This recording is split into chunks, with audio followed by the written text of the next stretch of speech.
આજની ધર્મકથા. પ્રણામ. કનકગિરી દેદશાહ અને વિમલશ્રી, આ બંનેના જીવનની વાતો, એમના જીવનની અંદર સર્જાયેલી અનેકવિધ ઘટનાઓ, જેને શાસનનો એક સુવર્ણકાળનો ઇતિહાસ, અને એ ઇતિહાસને લખવાની અંદરમાં આ બંને આત્માઓનું જબરદસ્ત યોગદાન. દેદશાહનું જીવન વિચારીએ તો આપણને એવું લાગે કે એ વ્યક્તિની ઉર્જાઓ, એ વ્યક્તિનું સત્વ અને ક્યારે પણ દીન ન બનવાની ભાવના. એક સમય એવો હતો કે જે સમયે લીણદારો એટલા બધા માથે ચડ્યા હતા કે ઘરમાંથી ભાગી છૂટ્યા હતા. ક્યાં જવું છે એ પણ ખબર નહીં, ક્યાં પગ વળે છે એ પણ ખબર નહીં.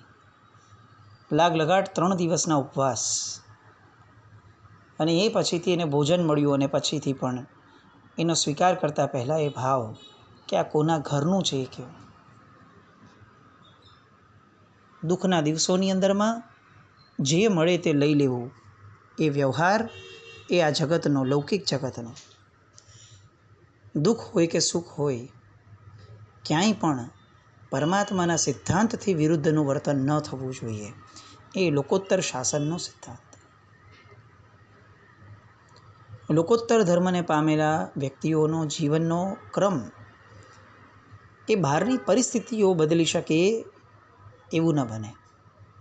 એમની મનસ્થિતિઓ એ કાયમ માટે પરમાત્માને સમર્પિત હોય. પરમાત્માના સિદ્ધાંતોને, તત્વોને, સમ્યક દર્શનની ધારાને એ લોકો સમર્પિત રહ્યા. આ દેદશાહ, પેથળશાહ બધાની વાતો સાંભળીએ ને તો ઘણીવાર એવું લાગે કે સમ્યક ચારિત્ર એ શ્રેષ્ઠ છે, એમાં પણ શ્રવણપણું એ શ્રેષ્ઠમાં શ્રેષ્ઠ છે. પરંતુ જ્યાં સુધી આપણે વૈચારિક રીતે સમ્યક દર્શનના પાયા ઉપરથી ઉપર નહીં ઉઠીએ, ત્યાં સુધી આગળની બધી વાતો એ આપણને કેટલી ઉપકારી બનશે એ પ્રશ્ન છે. અત્યારના આપણા જીવનની અંદરમાં જેટલું મહત્ત્વ દીક્ષા લેવાનું છે, એટલું જ મહત્ત્વ સમકીતી તરીકે રહેવાનું, સમજણા તરીકે રહેવાનું, જ્યાં છીએ ત્યાં પગ સ્થિર કરીને ઊભા રહેવાનું. અત્યારે અગર શ્રાવકપણામાં છીએ તો શ્રાવકપણું પ્રોપર પાડવું જોઈએ. એ ભાવ સૌથી પહેલો, પછી દીક્ષા. લોંગ જમ્પ એ ઘણી બધી વાર ઉપકારક સાબિત થતી હોય, પણ ક્યારેક એ કક્ષા વગરનો જીવ હોય તો એની માટે એ નુકસાનકારક પણ બની રહે. એટલે લોંગ જમ્પને આંખની સામે રાખી અને પગ જે પરિસ્થિતિમાં છે ત્યાં સ્થિર કરવા, એ ભાવપૂર્વકનું જીવન આપણું થાય તો આજના સમયના જૈન શાસનના ઘણા પ્રશ્નોમાં બહુ રાહત બની રહે. દેદશાહના પુત્ર પેથળશાહ, અને એમાં દેદશાહનો આ ગુણ અત્યારે આ ક્ષણે પેથળશાહમાં પ્રવેશ્યો. જબરદસ્ત ઉથલપાથલ સર્જાઈ ગઈ છે. સુવર્ણ સિદ્ધિનો આમનય જે પ્રાપ્ત થયો હતો, એ સુવર્ણ સિદ્ધિનો આમનય ફેલ ગયો, સરિયામ ફેલ. પિતાશ્રીએ કીધું હતું કે ભાઈ આમ કરીશ તો તને મળશે, પણ પિતાશ્રીની વાત એ પૂર્ણપણે એ ખોટી સાબિત થઈ એમની માટે. અને એ સમયે પિતાશ્રી માટે કે સુવર્ણ સિદ્ધિના આમનય માટે લેશ માત્ર પણ નબળો વિકલ્પ નહીં. મહાપુરુષો એમને એમ નથી સર્જાતા. એ આ પેથળશાહના ચરિત્ર પરથી આપણને સમજાશે. કઈ જાહો જલાલીમાં એ પોતે ઉછર્યા હતા. દેદશાહ પોતે જ્યારે એમના અંતિમ સમયમાં આટલું બધું દાન વરસાવે છે મેઘની જેમ, ત્યારે પણ પેથળશાહ એમની સાથે રહ્યા છે. લોકને દાન આપતા હોય એવું જીવન જીવેલો વ્યક્તિ હવે એ પરિસ્થિતિમાં આવવાના કે જ્યારે દાન લેવા જેવી પરિસ્થિતિ હોય. ભલે એમણે ક્યારે માંગ્યું નથી અને માંગવાના પણ નથી, ઉત્તમ પુરુષ છે, પણ પરિસ્થિતિ એ તો એમને એવા ત્રિભેટે લાવીને મૂક્યા. મૂંઝાયા મનની અંદરમાં કે આ કેવી ઘટના બની. સૌંદર્યસભર વાતાવરણ જે આ વગડાનું છે એ હવે સૂમસામ ભાસતું હતું. તેઓ જ્યારે સુવર્ણસિદ્ધિ માટે પ્રવેશ્યા હતા ત્યારે જે કોકિલાનું કુંજન હતું એ હવે એમને ઘુવડનો ઘૂઘવાટ એ સંભળાતો હતો. એક સરસ મજાની જંગ પરિસ્થિતિ સામેની અને એમાં વિજય મેળવવા માટે જે નીકળ્યા હતા એની જગ્યાએ એક નામ્યોશીભરી હાર એમના લમણે ટકરાઈ. પણ અંતે તો કનકગીરી દેદશાહનું ફરજંદ હતું. ફરી જંગ લડશું, ફરી જીતશું એવી જવામર્દી એમના હૃદયની અંદરમાં ઉછાળા મારતી હતી અને એટલે એમણે વિદ્યાપુરની વાટ લીધી, રસ્તો લીધો. જેમ જેમ વિદ્યાપુર તરફ આગળ વધે છે પાછા ઘરે જવા માટે, તેમ તેમ એમનો આખો સંસાર એમની નજર સામે તરવરવા લાગ્યો. મારી પત્ની પ્રથમણી આશાભરી આંખે રોજ રોજ મારી રાહમાં કેટલાય આંસુ સારતી હશે. એની આંખમાં તો એવું સ્વપ્ન પણ આવતું હશે કે પતિદેવ આવશે, સોનાનો સાગર એમની પાછળ આવ્યો હશે, સોનું જ સોનું, સુખ જ સુખ, અને એ જ સુખમાં ને સુખમાં ઝાંઝણના વિવાહ, પછી પુત્રવધૂના દર્શન, કોડભરી કન્યા લાવશું, આવા કેટલાય સપનાઓ એની આંખમાં રમતા હશે. આજે આ સુવર્ણ સિદ્ધિનો આમ નહીં એ નિષ્ફળ નથી ગયો, આ પ્રથમણીના બધા સપનાઓ પણ નિષ્ફળ ગયા. પોતે પોતાના માથે અને પોતાની ઉપર રહેલી જવાબદારીઓ અને અપેક્ષાઓને સતત વિચારે છે અને પોતાની આખીને આખી નિષ્ફળતા જે છે એ એની નજર સામે આવવા લાગી. મારા ભાગ્યનો ઘડો તો સાવ કાણો નીકળ્યો. નગરમાં જઈશ, મારું એ જ અકિંચન્ય જોઈ અને પ્રથમણી પછડાટ ખાઈને પડી તો નહીં જાય ને. એની સપનાની ઇમારત મારું પહેલું પગલું પડશે એવી તરત જ જોઈને કડડભૂળ થઈ જશે. એ ધરાશાયી થતી ઇમારતને હું નહીં જોઈ શકું. આમ ને આમ આંસુ સારતા સારતા પોતે ડગ માંડે છે.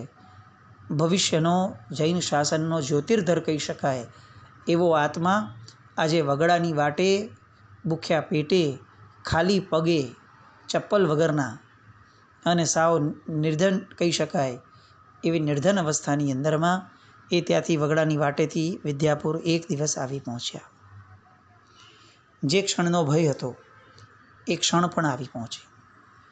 પ્રથમણી વાટ જોતી બારણે ઊભી હતી. ઝાંઝણ દીકરો, આંખમાં વિયોગની વેદનાના આંસુ એના બાજેલા હતા. જેવો પેથળ શાહે ઘરમાં પ્રવેશ કર્યો અને સૂની અને સૂકી ધરતી હસી પડી જાણે.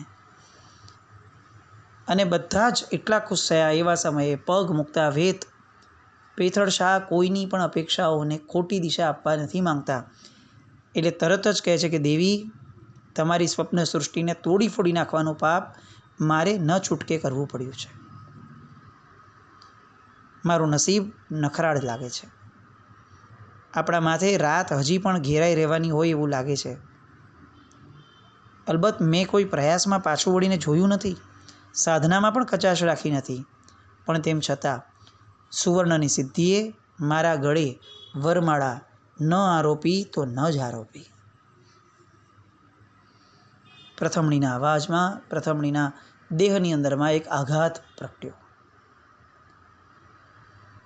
પ્રારબ્ધ વિનાનો પુરુષાર્થ એટલે પીખાયેલું એક જ પાંખ ધરાવતું પંખી, એ પંખી કઈ રીતે ઉડી શકે? આવું કહી અને પેથળ શાહ પોતે પણ એના રુદનમાં, એની વેદનામાં સહભાગી બને છે. પણ કેટલીક પળો ક્ષણો ગઈ અને એ પ્રથમણી ઊભી થઈ. પતિદેવ, એમાં આંસુ કેમ સારો છો? આ તો કાર્મિક પ્રક્રિયા છે. કર્મરાજનું ઋણ આ રીતે ઓછું થતું હોય તો આ ગરીબાઈ પણ આપણી માટે આનંદનો સમય છે. ખરેખર તો જો ઋણ ચૂકવાતા હોય ને તો આ ગરીબાઈ પણ માંગવા જેવી ચીજ છે. દુઃખના પહાડને તોડી નાખી અને સુખનું સ્વપ્ન સેવવું, આવા સ્વપ્ન સેવવા કરતાં એ પહાડ પર ચડી અને સામે પાર ઉતરી જવું એ સૌથી સરળ છે. પ્રથમણીના આ વાક્યને આપણે બધાએ બહુ જ સમજવા જેવું છે. આપણને બધાને લગભગ દરેક દુઃખનો સામનો કરી, પ્રતિકાર કરી અને એમાં વિજય મેળવવા માટે એક અંદરથી જબરદસ્ત ઉર્જા પ્રગટે છે. દુઃખ આવ્યું નથી અને આપણા મનની અંદરમાં એની સામે જંગે ચડવાની ધારા પ્રગટી નથી. અત્યારે કદાચ પ્રથમણીના શબ્દો આપણને બહુ કોરા અને લુખ્ખા લાગે, પણ એક વસ્તુ પાક્કી છે કે પ્રથમણીનો અપ્રોચ જે છે એ બહુ સુપર છે. શેર બજારમાં કોઈ વ્યક્તિ જ્યારે કમાવા બેઠો હોય ને તો એક પદ્ધતિ શેર બજારની છે કે આપણી ઈચ્છા તો એમ છે કે આપણે આટલું કમાઈએ અને એની માટે જ આપણે દાવ રમ્યો, પણ તેમ છતાં ત્યાં એક સિસ્ટમ છે કે ભાઈ એક આંકડો પાડી દઈએ કે આનાથી નીચે મારે નુકસાન ન જવું જોઈએ અને ત્યાં એક સ્ટોપ લોસ મૂકી દે. કદાચ નફો થાય તો બહુ આનંદનો વિષય છે, પણ ન થાય તો છેવટે આનાથી વધારે નુકસાન તો ન જ થવું જોઈએ. આ પ્રક્રિયાને ક્યાંક ને ક્યાંક સુખની પળોમાં જીવનમાં સેવવા જેવી છે. Stop loss. દરેક દુઃખના પ્રતિકાર સમયે એક સ્ટોપ લોસ રાખીને જીવવું જોઈએ, કારણ કે દુઃખનો પ્રતિકાર કરવામાં જો પુણ્ય ન મળ્યું ને, સાથ પુણ્યનો, તો એ દુઃખનો પ્રતિકાર નવું બીજું દુઃખ ઉત્પન્ન કરે. એ નવું બીજું દુઃખ એ ત્રીજા દુઃખને આમંત્રણ આપે અને આમ કરતાં કરતાં કરતાં નિરાશા, ડિપ્રેશન, ફ્રસ્ટ્રેશન આ બધું જ મગજમાં વ્યાપી જાય. આવા સમયે સ્ટોપ લોસ રાખ્યો હોય તો કેવું કે દુઃખ પરવડશે, પણ બીજું દુઃખ ઉત્પન્ન થાય એવો પ્રતિકાર નહીં પરવડે. પ્રથમણીની આ કાબેલિયત પતિના દુઃખને સુખમાં ફેરવી નાખ્યું. દિવસો વીતવા માંડ્યા. રાત વધુ ને વધુ ઘેરી થતી હતી, ના નથી, પણ સામે મનની અંદરમાં કોઈ જાતનો અતિ સંક્લેશ, કોઈ જાતની વિહવળતા, કોઈ જાતનું પરાકાષ્ઠાનું દુઃખ એ પ્રવેશી ન શક્યું. સમસ્યા ઘેરી થતી હતી. રોજ સળગતી સમસ્યાની જેમ એ નજર સામે તરવરતી હતી. હવે તો જીવવું પણ ભારે થતું જતું હતું, કારણ કે નિર્વાહ માટેના પૈસા પણ નહીં. પૈસા ધીરનાર કે સાંત્વના આપનાર વ્યક્તિઓ પણ હવે વિદ્યાપુરમાં મળવાના ઓછા થવા લાગ્યા. એ તો દેદશાહની પ્રતિષ્ઠા હતી કે શરૂઆતના સમયમાં કેટલાક લોકો આ દેદશાહનો દીકરો છે એમ સમજીને પણ શરમે ધર્મે આપતા, પણ હવે જ્યારે પ્રારબ્ધ સાથ જ નથી આપતું, એવું નહીં કે પેથળ શાહને કોઈ પુરુષાર્થમાં ખામી હતી, પછીથી પણ નહીં, પણ સમહાવ ભાગ્યએ પેથળ શાહનો સાથ હજી આપવાનો જ ન હતો. એટલે જ્યાં હાથ નાખે ત્યાં નિષ્ફળતા. પાછા પૈસા જોઈએ એટલે પાછા માંગવા જવાનું, પણ ધીરનાર વ્યક્તિની આગળ હવે ધીરવા માટે પણ કંઈ બચ્યું નહીં. આપે શું સામે પૈસાની સામે? એટલે એમણે ધાન્યના પોટલા ફેરવવાની અને એક ગામથી બીજે ગામ ફરવા માટેની મજૂરી શરૂ કરી. ભવિષ્યનો ભાગ્ય વિધાતા જૈન શાસનનો એ આજે અનાજના પોટલા એક ગામથી બીજે ગામ ઉંચકીને લઈ જાય છે. અને કર્મની દુર્દશા કે એમનો પુત્ર ઝાંઝણ એ પણ આ કાર્યની અંદરમાં એ પણ જોતરાયો, ખેંચાયો, જોડાયો, કારણ કે એ જોડાય એ પણ જરૂરી બની ગયું. એક એક પાઈની કિંમત સમજાવવા લાગી. દારિદ્ર્ય એ આ જગતની અંદરમાં સૌથી મોટું કલંક છે. ઉત્તમ વ્યક્તિઓએ હાથ લંબાવવો ન પડે એ માટે જે જે કરવું પડ્યું છે આ જગતમાં, એ આ જગત માટે શરમજનક છે. પણ પોતાના પુરુષાર્થ, પોતાના સ્વબળે કંઈક અંશે જે પ્રાપ્ત થશે એ પણ છેવટે હાથ તો ન લંબાવ્યો એવો સંતોષ પ્રાપ્ત કરીને પણ એમણે દિવસો પસાર કરવાના રાખ્યા. શું વિધિના વિધાનો! ભવિષ્યનો એક મહાન મંત્રી, મહાન, કદાચ જૈન શાસનના 21,000 વર્ષના આ શાસનમાં એક પણ વ્યક્તિ ભૂલી નહીં શકે એવું જબરદસ્ત વિરાટ જીવન જેનું થવાનું છે, એવા પેથળ શાહ આજે લોકો માટે ધાન્યના પોટલા ઉચકી અને તે દિવસનું જમણનું કંઈક ને કંઈક સેટિંગ કરી શક્યા એવી સ્થિતિમાં છે. આ રાતનો પ્રભાત, રાતનો આ આખો ને આખો વિનાશ, અંધકાર એ ક્યારે પૂરો થશે અને ક્યારે પ્રભાત પ્રગટશે એની આશ ક્યાંક ને ક્યાંક પ્રથમણીની આંખમાં હતી. અને પેથળશાની આ આખી ઘટના પોતાની રીતે સમય લઈ રહી છે. અને એવા સમયે વિદ્યાપુર નગરે શણગાર સર્જ્યા. જાણે આ નગરના ભાગ્ય ખુલી જવાના હતા એવો એક સરસ મજાનો પ્રસંગ વિદ્યાપુરમાં આંગણે આવીને ટકોરા મારી રહ્યો હતો. એ કાળમાં જેમની સાથે કોઈની પણ સરખામણી ન થઈ શકે, જેમના આ જગતમાં કોઈ હરીફ ન હતા અને જેમની સામે લડવા માટે આ જગતની અંદરમાં એક પણ ધર્મના એક પણ વ્યક્તિઓ માનસિક રીતે પણ સક્ષમ ન હતા, એવું એક દેદીપ્યમાન વ્યક્તિત્વ, એક જાજરમાન વ્યક્તિત્વ એટલે પૂજ્ય ધર્મઘોષ સુરીશ્વરજી મહારાજા. અને એ ધર્મઘોષ સુરીશ્વરજી મહારાજા એ વિદ્યાપુરના આંગણે આવીને ઊભા. મંત્ર વિદ્યા, તંત્ર વિદ્યા, યંત્ર વિદ્યા, આવી કોઈ વિદ્યાઓ નહીં કે જે વિદ્યાના જ્ઞાનના સીમાડા ધર્મઘોષ સુરીશ્વરજી મહારાજાને અડે. અને સાહેબે એ દિવસે ત્યાં રોકાણ કર્યું. અને સાહેબનું પ્રવચન જેમણે સાંભળ્યું તે ધન્ય થયા. જેમણે સાંભળ્યું તેમને એવું લાગ્યું કે જો આ ધર્મઘોષ સુરીશ્વરજી મહારાજાનું પ્રવચન આવું છે તો ધર્મ તીર્થંકર એવા પરમાત્માની દેશના તો કેવી હશે. પવિત્રતા અને પ્રજ્ઞાનો વિરલ સંયોગ એ આ મહાપુરુષની અંદરમાં બરોબર રીતે જોવા મળતો હતો.